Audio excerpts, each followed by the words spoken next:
Hispaniola, no? Marami ding mga wildlife dito. Dinarayo ng mga eksperto mula sa buong mundo ang Galapagos Islands para pag-aralan ang mga wildlife, espesyal ang mga hayop na makikita sa lugar. Kahit ang kilalang naturalist at geologist na si Charles Darwin ay nabighani rin sa isla.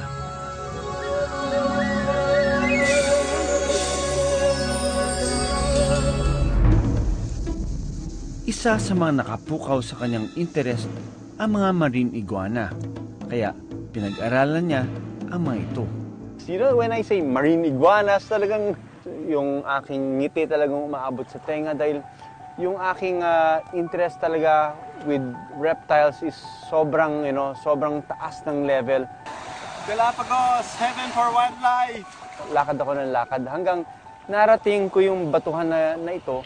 And that is the first time that I came close to the marine iguana. Sa unang tingin, hawig ito sa higanting hayop na sumikat sa isang pelikula. He looked like Godzilla. Yung ulo niya, may mga spikes yung ulo niya. Tapos yung bibig niya parang armor. Yung itsura niya. And yung mga claws niya, napakalalaki. Nakikita na natin yung first time malapitan yung marine iguana na parati nating nakikita sa mga documentary wildlife shows sa Galapagos. And now I'm experiencing this one up close. I'm so excited and getting magnificent photos and videos.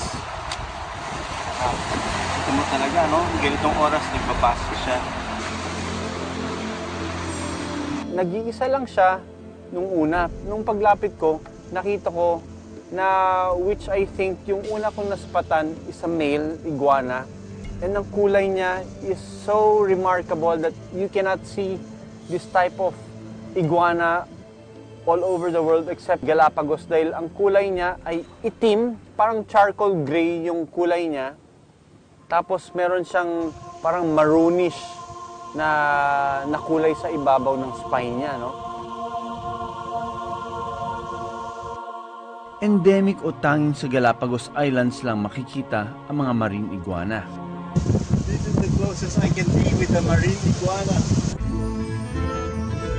Napansin ko na nagkukumpul-kumpul ang mga marine iguana. Makikita mo, meron sila mga behavior na head bobbing, tapos they like piling up on each other. It could be they're trying to generate heat. It could be a form of trying to protect themselves. Vulnerable o may bantana ng pagkaubos ang mga marine iguana. Isang dahilan ang pagbaba ng kanilang bilang ang climate change. Naapektuhan ang red at green algae na pagkain ng mga marine iguana. Nasa batas ng Ecuador na bawal patayin maging hawakan lang ang mga marine iguana. Ang pagprotekta ng wildlife ay hindi lamang trabaho ng isang bansa kung saan sila makikita, kundi ng buong mundo. Ang natutunan ko dito is, again, the efforts of the government of Ecuador, the locality of Galapagos Island. Napaka-strange looking ng lizard na ito, pero siya yung isa sa mga highlights ng Galapagos Island.